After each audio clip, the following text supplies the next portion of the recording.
Hablar del himno nacional porque un día como hoy, pero en 1943 se establece la versión oficial que hoy conocemos del himno nacional mexicano. Hablaremos de eso, pero lo ponemos en pausita porque ya que tenemos un doctor en historia, pues la historia nos ayuda a entender lo que está pasando hoy. No podemos entender el hoy sin entender la historia. O sea, no, podemos creer que entendemos lo de hoy, pero hasta que no entendemos la historia, podemos comprender y armar el rompecabezas completo. Exactamente. Exacto. Bueno, entonces yo te tengo que preguntar tu punto de vista como doctor en historia.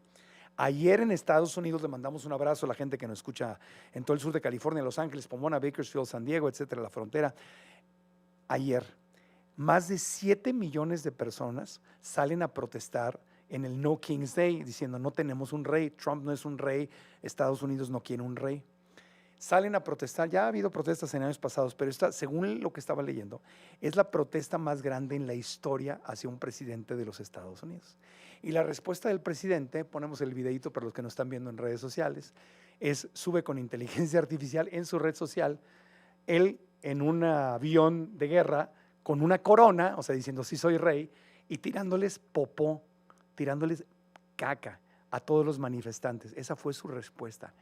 ¿En qué momento llegamos a un lugar donde esto está aprobado por millones de seres humanos en Estados Unidos que apoyan a Trump, no importa qué? O sea, ¿cuándo te hubieras imaginado a un presidente respondiéndole a 7 millones de manifestantes, tirándoles excremento desde un avión y con una corona? No es, en vez de salir a decir, no, yo no soy un rey, yo no quiero una dictadura. No, se está poniendo la corona, la corona, y ahí les va la caca. O sea, ¿qué onda? ¿Qué pasa? Ayúdame a entender esto. Mira, un poquito para que lo entendamos todos. Ajá.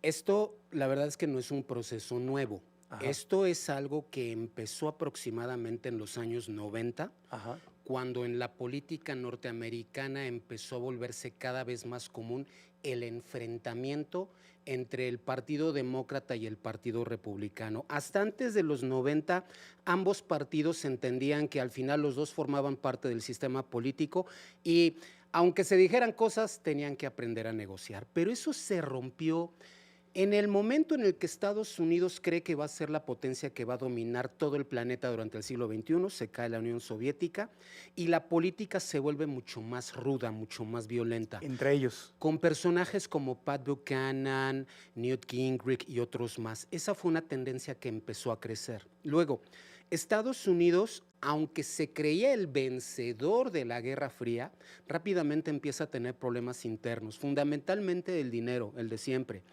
Eso que les dijo en su momento George Bush primero y luego intentó hacer Bill Clinton de no se preocupen, va a haber dinero para todos y los beneficios del neoliberalismo le va a llegar a todo el mundo, la verdad es que no se cumplió. Nunca llegó. Y entonces eso empezó a crear una población tremendamente enojada, una población que, oye, desde los 90 hasta 2025, pues ya estamos hablando de 30 años, quiere decir que ya tuvieron hijos y en una de esas hasta nietos, acostumbrados a esa radicalización. La radicalización provocó que el político de antes, el que conciliaba, fuera visto cada vez más como alguien que ya no servía y no llamaba la atención. Que fueron apareciendo los políticos del conflicto, los políticos que ahora decían, es que el adversario tiene la culpa de todo lo que ha pasado, es que el adversario ha abusado del pueblo, pero yo voy a resolver las cosas.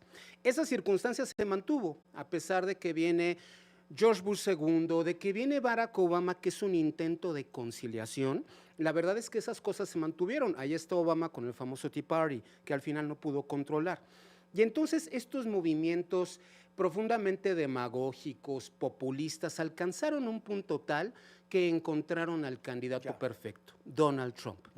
¿Qué tiene Donald Trump? Pues tiene Donald Trump un modelo de política que dice, a mí primero me importa lo mío y luego me importan los que me apoyan. Yo gobierno para los que votaron por mí. Totalmente. Que y eso los demás, no se decía antes. No, claro que no. Y menos que un presidente pasara por encima a 7 millones de personas. Yo hoy estaba oyendo el podcast de New York Times, donde Trump decía tranquilamente, yo los quiero mucho, no saben de lo que están hablando, están perdidos. Estaba viendo con la inteligencia artificial que publicó él, sale con la corona y el avión dice King Trump, Claro. dice el rey Trump. Claro. O sea, están protestando o sea, no están negando No, Está para diciendo, sí, nada. soy el rey Trump. Y de hecho, Ahí se ve, si mira, de bien ladito ese el avión. video, Ajá.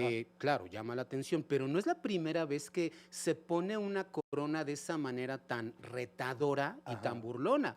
Me dicen que son rey, pues soy rey. De hecho, días antes de que tomara posesión el 20 de enero dijo, miren, les tengo una buena noticia. El 20 de enero voy a ser un dictador y voy a hacer lo que yo quiera. Ya después les voy a dar chance y seguiremos el curso de las leyes. El Señor lo deja claro, yo soy el que manda. De hecho, Él está más allá de un rey, porque los reyes tenían normas que seguir. No está lo que quiere ser un dictador. Y lo que me llama la atención, y ahí mi pregunta, ¿en qué momento al segmento conservador de Estados Unidos le dejó de importar la democracia y le importó más que se hagan las cosas como ellos quieren que se hagan? Porque Estados Unidos era el que defendía la democracia ante todo. Yo tengo la doble nacionalidad, nací en México obviamente y soy mexicano de supercorazón, lo seré siempre, pero pues por la verdad, por mi conveniencia, pues saqué mi nacionalidad estadounidense, una de ellas para poder votar en Estados Unidos y pues para poder ir y venir libremente. Y cuando hice el examen de la doble ciudadanía, una de las preguntas del examen era, ¿por qué? O sea, no es un examen escrito, era una persona que te hace el examen, una plática. Y me acuerdo que me preguntó, ¿por qué es importante que defiendas la libertad de expresión más allá de que lo que digan sea lo que tú piensas o no? Y la respuesta correcta, que aprobé mi examen porque lo estudié y aparte estaba yo de acuerdo, era porque tu libertad de expresión, aunque pensemos diferente, tu libertad de expresión garantiza mi libertad de expresión. Mientras tú puedas hablar y decirlo sin censura, yo podré hablar y decirlo sin censura. Hoy está un presidente que es de tu simpatía y no de la mía, mañana está uno que es de la mía y no de la tuya, van a ir y venir. Si te censuran a ti, me van a censurar a mí también en el futuro. Y la democracia es el poder del pueblo, no es una dictadura. Y me dijo, perfecto, pero de hecho me hizo 2 preguntas eso y quién eran los senadores del estado de California en ese momento. Y pasé mi examen ya, Dios, ¿no? Y me estudié 100 preguntas, no me las preguntaron. Pero ¿en qué momento pasamos de ese Estados Unidos, donde esa era la esencia de la primera democracia del mundo moderno, en donde ahora la gente favorece a un presidente que tiene tendencias dictatoriales, que es como el equivalente a Venezuela, pero del lado derecho, ¿no? Sí. Venezuela es la izquierda, un dictador de izquierda, o Castro, un dictador de izquierda, y ese quiere ser dictador de derecha, que en los dos extremos sabemos que no hay un solo caso en el mundo donde digas, qué bien les fue con un dictador, ni de izquierda ni de derecha. Ajá. Pero ¿en qué momento Estados Unidos se dejó seducir? Y se dejó de seducir una población protestante cristiana con actitudes, palabras y formas de proceder que no tienen nada que ver con Cristo. Está llena las redes sociales de pastores diciendo las diferencias entre Cristo y Trump, o sea, diciendo, Trump no está actuando como un cristiano, pero porque los que más votaron por él son los evangélicos cristianos, y les vale un pepino, o sea, aunque no se parezca a Cristo y esté haciendo todo lo que jamás hubiera hecho Cristo, o sea, no entiendo ese cambio. Sí, entiendo tu postura porque no fue un cambio inmediato. Esto fue algo que se llevó décadas, justamente, como te decía, desde los años 90 y específicamente con el Partido Republicano. Ajá. Un partido que ha dado una vuelta histórica brutal. O sea, es el partido de Abraham Lincoln, es el partido que surgió para acabar con la esclavitud y para impedir que Estados Unidos se separara. Pero también es un partido que fue cobijando a grupos tremendamente radicales desde su fundación. Caso específico, los que fundaron el primer Ku Klux Klan en el último cuarto del siglo XIX. ¿A quién se le pegaban? Al Partido Republicano. ¿Por qué? Pues porque era el partido de los propietarios y era el partido de los que seguían esta línea protestante que les permitía justificar primero el racismo y luego la discriminación. Cristiano protestante racista. Totalmente. Porque te ponen hasta un Cristo de ojos azules y caireles dorados, cuando sabemos que Cristo era palestino y que tiene que haber sido moreno. Tiene que haber sido totalmente moreno, sí, pero piensa que también es una nación que nace a través de un discurso tremendamente religioso donde se consideran un pueblo elegido y un pueblo elegido de un tipo muy particular. El anglosajón protestante de tez blanca. Y se inventan a su Cristo blanco con pelo rubio, que además ama las armas y la guerra. Exactamente, porque son un país que también recuerda al momento de llegar a este territorio por ahí de 1617, no había nada y la única manera de sostenernos aquí fue a través de la violencia. Entonces, por eso también consideran que es fundamental tener armas, aunque al final terminen provocando estas matanzas espantosas. Entonces, el gran cambio aquí no fue radical, fue un cambio que se fue dando con el paso del tiempo. Y también para mucha gente es profundamente insultante ver cómo el partido de Lincoln, que fue después el gran partido que tenía una cierta apertura, primero se vuelve el partido de Nixon, que es el primer gran presidente del siglo XX, que termina siendo un corrupto, y luego se convierte en el apéndice del trumpismo. El Partido Republicano como tal sigue todas las directrices que le diga Trump y no se atreven directamente a decirle, oiga, este país se construyó con valores. Este país se construyó quedando claro que por encima de todos, el único, entre comillas, monarca es la Constitución, no una persona.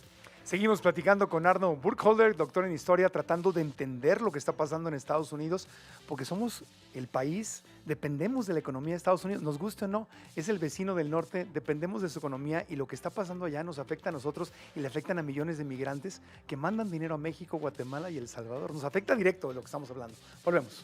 Estamos hablando de lo que sucede en Estados Unidos, de esta enorme polarización. Ayer 7 millones de personas salieron a las calles a protestar y Donald Trump se subió a su avión con inteligencia artificial que dice King Trump, Rey Trump, con su corona y les tiró popó. Esa fue su respuesta, ignorar a 7 millones de votantes, de ciudadanos estadounidenses, de gente, los que salieron a votar, ahora todos los que no salieron, pero que también obviamente no están a favor de lo que está haciendo Trump. Claro. Esto nos afecta directamente porque es nuestro vecino del norte, es el primer socio comercial, dependemos de Estados Unidos, nos guste o no nos guste, ojalá que en el futuro no sea así, pero en este momento dependemos de ellos. Los millones de hermanos inmigrantes de México, El Salvador, Guatemala, que mandan remesas de regreso y es uno de los principales ingresos que tiene nuestro país. Estamos interconectados, nos guste o no nos guste, tenemos una somos como hermanitos siameses que nos tendrían que hacer una cirugía muy profunda para ver si podríamos sobrevivir sin ellos, pero ahorita estamos pegados. Fuimos alguna vez los vecinos distantes, ahorita somos los vecinos que estamos pegados. Ajá. Y que vamos a tener que aprender a convivir por lo menos los próximos 100 años, por lo menos. O sea, nosotros nos vamos a morir con esa relación. Total, sí, eso va a seguir. O sea, el tema de que nos vamos a aliar con China y con otros países para no depender de Estados Unidos. China está demasiado lejos, China tiene sus propios intereses y Estados Unidos ahí va a estar. O sea, tú y yo un día no vamos a estar aquí y la relación México-Estados Unidos seguirá. Nos queremos una frontera física. Sí, no hay manera de escapar a eso. Y de hecho la relación va a ser todavía más grande.